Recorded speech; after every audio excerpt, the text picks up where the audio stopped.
안녕하세요. 미술교재연구물 지도법 최행준입니다. 전 시간에 제가 지도안을 짜보라고 과제를 내줬는데요. 이 양식 자체가 낯설죠. 그리고 어떤 수준에서 어느 정도 사이즈로 이 수업을 계획해야 할지가 아마 난감했을 것 같습니다.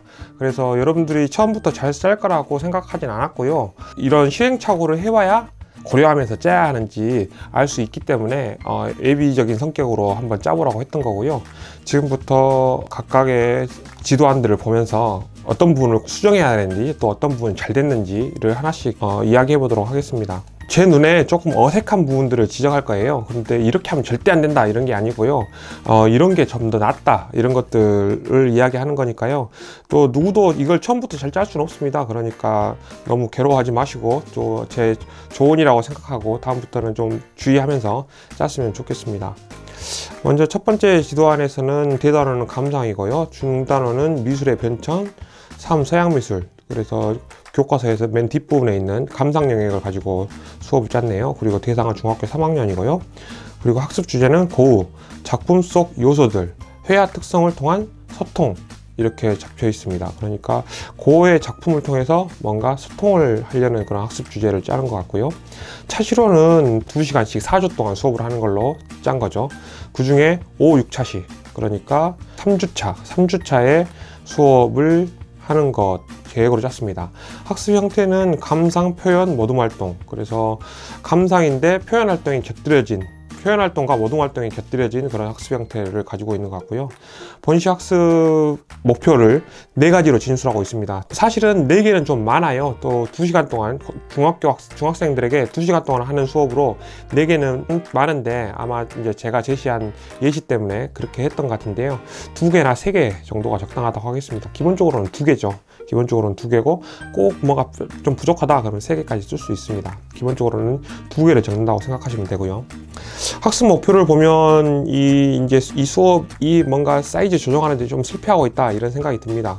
예를 들면 고흐의 생애와 회화 특성에 대해 설명할 수 있다. 이 학생이 짠 지도안을 보면 4주의 수업이 있는데 그 중에 3주차 즉 5, 6차시 수업인데 지금 이 학생은 고흐를 기본적으로 중학교에서 수업을 할 때 고흐라는 한 사람이 감정과 색채를 연결시켜서 색채를 객관적 색채가 아니라 주관적이고 감정적인 색채를 불꽃 같은 터치로 표현했다.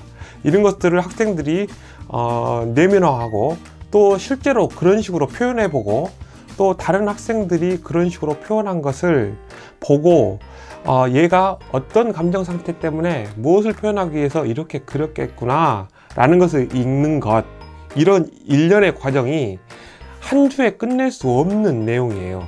그러니까 아까 제가 말했던 4주를 통틀어서 방금 제가 말했던 고흐와 색채 그리고 감정, 그것을 실제 어떤 그림으로 표현해 보는 것, 그리고 자타 작품을 감상해 보는 것, 그것을 매개로 고흐의 작품을 독해를 시도하는 것, 이런 것들이 거의 4주 동안 즉 8시간 동안 이루어져야 될 과정입니다. 그런데 지금 여기에 학습 목표를 보면 알겠지만 이번 주 한 주만 고흐에다 바치는 것 같아요. 전 시간에는 모네에 대해서 배웠죠. 모네에 대해서 배웠다고 지금 선수학습 상기에서 모네에 대해서 배웠다고 한 거예요. 그러니까 그 전주에까지 그러니까 첫 번째 주를 상정했는지 안 했는지 모르겠지만 예를 들면 첫 번째 주에는 제가 봤을 때는 이 4주를 다 인상주의에 바치려고 했던 것 같아요. 그래서 첫 주에는 뭐 모네, 그 다음 주에는 뭐 마네라고 할 수 있겠죠. 그 다음 주에는 뭐 고흐, 그리고 마지막으로는 뭐 세잔이랄지 뭐 그런 식으로 정리해 볼 수 있을 것 같습니다. 아니면 뭐 인상주의, 신인상주의, 후기인상주의 이렇게 나눠 가지고 각각의 주들을 이렇게 다루거나, 아니면 후기인상주의가 좀 다뤄야 될 양이 많으니까 첫 주는 인상주의, 둘째 주는 신인상주의, 세 번째 주는 후기인상주의 중에 누구, 네 번째 주는 후기인상주의 중에 누구, 이런 식으로 다루려고 했던 것 같아요. 이 선생님이, 지금 이 지도안을 짠 선생님이. 그런데 제가 서두에 이야기했듯이 고흐라는 작가 한 명한테 8주를 바쳐야 돼요. 그리고 그 8주를 바칠 때도 고흐와 관련된 여러 가지 사건들이 아니라 고어가 가지고 있는 하나의 특성, 그 하나의 특성을 다양한 방식으로 학생들한테 제시해야 되거든요. 뭐 다양한 방식이라는 것은 어떤 감상을 통해서 서로 토론해서 뭔가 발상을 해보게 하는 것도 있을 수 있고요. 실제로 자기가 그런 방식으로 그려볼 수도 있고요. 또 그린 것들을 서로 이야기해 볼 수도 있고요. 그런 방식으로 작가품을 다시 볼 수도 있고요. 이런 방식으로 뭔가 8주에 저는 충분히 학생들이 고우라는 한 명의 작가를 알기 위해서 바치기에 아깝지 않은 그런 작가다, 무게가 있는 작가다 라고 생각합니다. 그래서 실제로 학생들이 인상주의를 한 명씩 한 주씩 쭉 돌아가면서 다루잖아요. 그러면 굉장히 급해요. 굉장히 급하고 학생들은 충분히 그 작가에 대해서 알기 전에 지나가 버립니다. 그래서 이런 방식이 아니라 저는 이 8시간, 즉 4주 수업 전체를 고호와 색채, 감정에 바쳐야 된다고 생각해요. 그런 점들이 있으니까 좀 고려해 보시고요.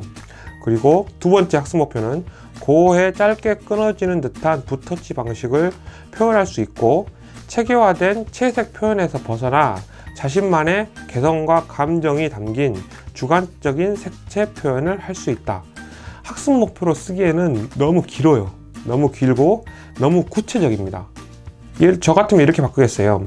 고호에 짧게 끊어지는 듯한 붓터치 방식으로 자신의 감정을 표현할 수 있다. 이런 식으로 좀 더 짧게 적어야 될 것 같습니다. 3번으로는 고호와 같이 자신의 경험 또는 상황을 그림에 반영하여 표현할 수 있다. 뭐 이렇게 할 수 있겠죠. 그래서 3번은 나쁘지 않고요. 작품을 감상하면서 작품을 그린 작가의 심리를 유추해 볼 수 있다. 지금 이렇게 되어 있는데 이거에 2시간 동안 절대로 다룰 수가 없습니다. 이 전체 내용을. 제가 봤을 때는 8주에 이 전체 내용을 다뤄야 되고 각각의 내용들을 잘라가지고 또 두 문장씩, 2개씩 주별 학습 목표를 정해야 돼요. 그래야지 이게 가능한 겁니다. 뭐 고호의 생애와 회화의 특성에 대해서 학생들에게 설명하는 것 혹은 학생들이 작품을 통해서 발견해 보게 만드는 것, 이런 것들을 할 수가 있겠죠. 할 수가 있는데 그거 하다 보면 시간이 금방 지나가 버려요. 지나가 버려서 이 어떤 표현과 감상 그리고 이론을 다 뒤섞은 이런 2시간짜리 학습 목표는 달성될 수가 없는 학습량이고요. 학습량이 많은 거죠. 그리고 뭐 상호 인사, 출결 확인, 전시 학습 상기, 동기 유발, 학습 목표 제시, 이런 것들은 루틴에 따라서 잘 되고 있는 것 같습니다. 또 이제 고호의 생애와 회화의 특성에 대해 간단히 알아보고 고호의 작품을 후기 인상주의 이론과 함께 감상한다. 이제 만약에 이런 수업을 제가 방금 읽었던 그런 방식으로 수업을 하고 싶으면 2시간을 그거에 완전히 바쳐야 돼요. 완전히 바쳐야 되고, 근데 2시간 동안 선생님이 쭉 설명할 수가 없겠죠. 그리고 또 선생님이 쭉 설명하면 애들이 듣고 있지도 않습니다. 여러분들이 실제로 중학교 3학년 학생들과 수업을 해보면 알겠지만 집중력이 한 10분, 15분 이내예요. 쭉 설명할 수가 없고 어떤 작품들을 쭉 제시해 주면서 학생들이 발견할 수 있게 만들고 그 사이에 좀 더 다양한 활동들을 집어넣어야 되겠죠.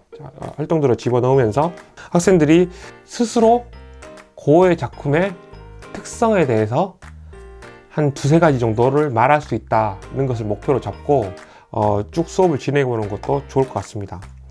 지금 이 학생이 지도안을 적는 방식은 상당히 구체적이에요. 분량은 많지만 내용은 상당히 구체적이에요. 그래서 이것들을 몇 개의 수업으로 나눠서 다시 정리한다면 굉장히 좋은 수업을 계획해서 할 수 있을 것 같은 생각입니다. 그리고 마지막 정리에서는 여기 보면 뭐 이 단계 이게 한 번 더 있는데요. 있을 필요 없고요. 바로 그냥 정리로 넘어가면 됩니다. 단계 학습 흐름도 학습 요소 이 음영 처리된 부분 필요 없고요.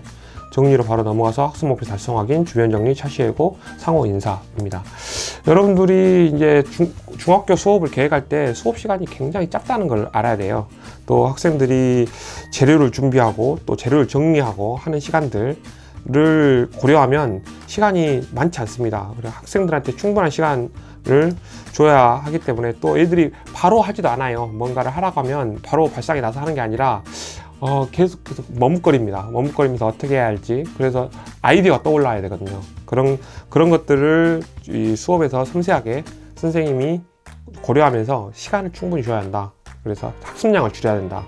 게 지금 이 지도안에서 코멘트였습니다. 다음으로는 대단어는 표현이고 중단어는 유쾌한 상상의 세계, 그리고 대상은 중학교 3학년이고요. 학습 주제는 익숙함과 낯설음, 나의 상상의 세계. 아마도 교과서에 있는 단원인 것 같은데요. 그리고 차시는 총 4주 수업인데 2주차 수업을 짰네요. 그리고 학습 목표는 여기도 4개 적었는데 아까 말했듯이 2개 정도만 기본적으로 적으시고요. 일상생활 속에서 당연하게 느끼던 것들을 새롭게 생각해 볼 수 있다. 뭐 나쁘지 않습니다. 또 대상을 고정관념 없이 바라볼 수 있다. 좀 포괄적이죠. 좀 포괄적이고 1번과 겹치는 내용이죠. 그래서 저는 2번은 쓸 필요 없다고 생각하고요. 자유롭게 상상하며 이전과는 다른 새로운 대상을 상상할 수 있다.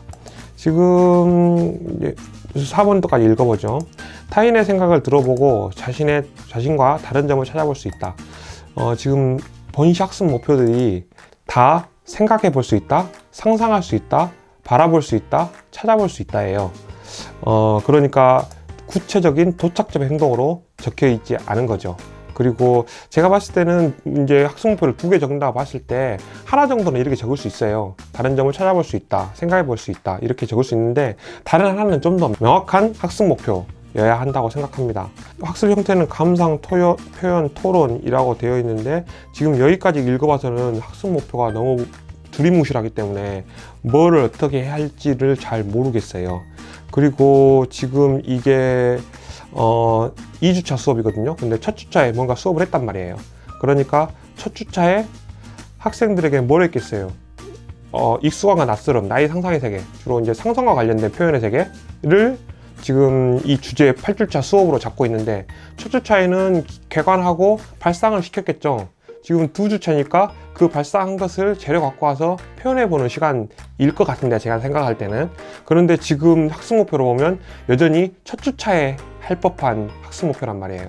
2번째 주차가 아니라는 거죠. 그래서 2번째 주차에 지금 이걸 첫 번째 주차 학습 목표라고 생각하고 2번째 주차 학습 목표를 나름대로 생각해 본다면 아이디어 스케치에 나온 제작 계획서에 따라 표현해 볼 수 있다.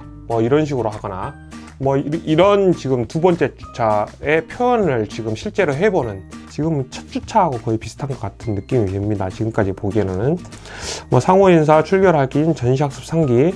전 시간에 뭘 배웠는지 보죠. 전 시간에 배웠던 고정관념에 대해 기억하고 있는지 간단하게 묻고 정리한다.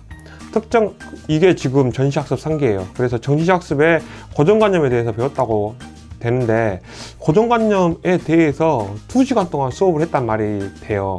그리고 지금 여전히 2시간 동안 수업을 했음에도 불구하고 여전히 고정관념이랄지 뭔가 당연하게 생각했던 거에 대한 새롭게 생각해 보는 거랄지 이런 것들 또 이번 학습 주제로 짜고 있단 말이에요. 그러니까 학생들 입장에 생각할 때는 얼마나 지루하겠어요. 전 시간에도 고정관념, 이번에도 고정관념, 뭔가 새롭게 바라보기만 계속 시키고 있는 거죠. 동기유발은 특정 단어들을 제시한 뒤에 그것에 대한 학생의 경험이나 생각, 느낌 등을 같이 이야기하면서 본시 학습 내용에 대해 관심을 갖게 한다. 좀 추상적인 그런 느낌이 듭니다. 추상적이고 첫 번째 시간이나 할 법한 그런 내용을 지금 2번째 시간에 하고 있다는, 2번째 주에 하고 있다는 그런 생각이 들어요. 단어 제시, 단어를 토대로 상상하여 스케치, 토론, 스케치 제작, 조별활동, 상의를 통해 한 가지 드로잉을 정한 다음에, 그러니까 단어를 제시하면 그에 관련돼서 상상하여 스케치를 하고 조별로 그 중에 스케치를 하나를 고르게 만드는 거군요. 그리고 스케치를 하나 정한 다음에 그것을 공동 작품으로 만드는 것 같아요. 그리고 토론을 또 하는데 조별로 스케치한 것을 학급 친구들에게 발표하고 조별로 진행했던 활동을 학급 전체로 확장시켜서 진행해본다. 무엇을 그린 건지 맞추기. 동시에 이전에 가지고 있던 특정 대상에 대한 고정관념에 대해 함께 이야기해본다. 그리고 바로 수업 마무리예요. 마무리 지음이 어느 진행을 통한 고정관념의 탈피가 다루어진지부터 동시에 교과서에 제시된 위너의 카트와 열기구라는 작품을 보여주며 다음 차시 수업을 예고한다. 자, 지금 이 수업을 실제로 중학생들에게 한다고 한번 상상해 봅시다. 학생들에게 어떤 단어를 제시해 주면서 그 단어에 관련돼서 새롭게 상상하여 스케치를 해보라고 한다고 해요. 그러면 일단 지금 대학생들한테 또 미술 전문적으로 한 사람에게도 어떤 지금 방향이 명확하게 정해져 있는 게 아니에요.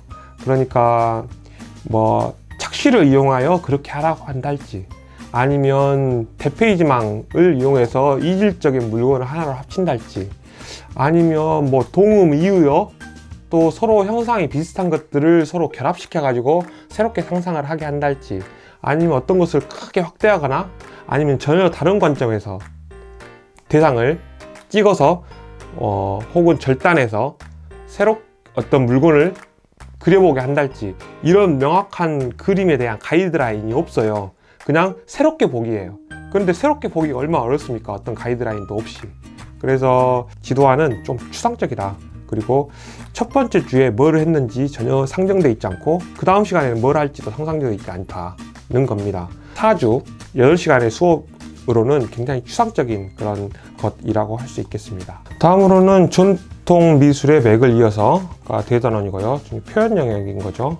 그리고 중단은 아름다운 문자예술, 그리고 대상은 중학교 3학년이네요. 기본적으로 미술 교과서에서는 어떤 전통 예술에 대한 것들이 나오는데 뭐 사군절할지 서예랄지 정각이랄지 이런 것들이 주로 전통, 그 다음에 뭐 도자기랄지 이런 것들이 우리 전통 미술에 대한 건데, 그 전통 미술을 어떤 표현 활동의 다른 부분에 넣기가 그러니까 새로 하나의 단원을 만들어 가지고 해놓는 경우들이 많습니다. 그래서 중학교 3학년이고요. 정각, 나만의 도장 만들기. 학생들이 실제로 해보면 꽤 좋아하는 그런 주제예요. 왜냐하면 만들어서 또 실제로 찍을 수도 있고, 또 특별히 예술적인 재능이 필요하지 않은 작품이기도 하죠. 그래서 빨간색으로 아무데나 찍고 다닐 수가 있고, 그래서 꽤 만족감이 있는 수업인데요. 또 너무 고리타분하게 그냥 지우개 갖다가 도장 파서 여기저기 다 찍고 다니고 이 정도로 만족하게 하는 것도 좀 지양해야 할 거 아닌가, 그런 생각도 듭니다. 이것도 지금 4주에서 2주차 수업을 짰네요. 정각의 종류를 알고 종류별 차이점을 말할 수 있다. 이것을 지금 2주차에 해야 할까요? 첫 번째 주에 이미 했다고 상정해야 할까요? 만약에 이런 것들을 하고 싶으면 이거를 1, 2주, 차시를 1, 2주 8분의 1차시, 2차시 8차시 중에 1차시, 2차시에 이걸 짜야 되는 거죠. 나만의 서체를 개발하여 정각에 적용할 수 있다. 이것은 8주 전체의 내용이에요. 8주 전체의 학습 목표지 2주차에 해야 할 학습 목표가 아니란 말이에요. 만약에 2주차에 표현 활동을 시작했다면 자기의 글씨체를 이용하여 정각의 아이디어 스케치를 할 수 있다, 이런 식으로 돼야 되겠죠. 그러니까 자기가 평소에 쓰는 글씨체예요. 그 글씨체를 어느 정도 정리를 해서 예쁘게 만드는 거죠. 자기가 평소에 쓰는 글씨체를. 그리고 그것을 하나의 도장에 있는 서체로 옮겨서 쓸 수 있을 만큼 아이디어 스케치를 해보는 거예요. 그것을 두 번째 시간에는 할 수 있겠죠. 그렇지만 나만의 서체를 개발하여 정각에 적용하는 것 전체를 두 번째 시간에 할 수는 없단 말이에요. 이 8주 전체의 목표라는 거죠. 그래서 사이즈 조절이 잘못되어 있고요. 좌우가 바뀌는 도장의 특성을 알고 표현할 수 있다. 예, 이거는 정각에서 아이디어 스케치 할 때 굉장히 중요한 지점이죠. 예, 이거는 어딘가에는 들어가 있어야 하지만 제가 봤을 때는 아이디어 스케치 전 시간에 이론에 대해서 정각의 종류와 종류별 차이점에 대해서 좀 설명해주고, 그리고 자기의 어떤 글씨체를 이용해서 아이디어 스케치를 해보는 것까지 2시간 동안 수업을 했을 것 같아요. 그 다음에 오늘은 아이디어 스케치 한 것을 좌우가 바뀌지 않게 도장 위에다가 옮기는 방법들을 설명해 줘야 되겠죠.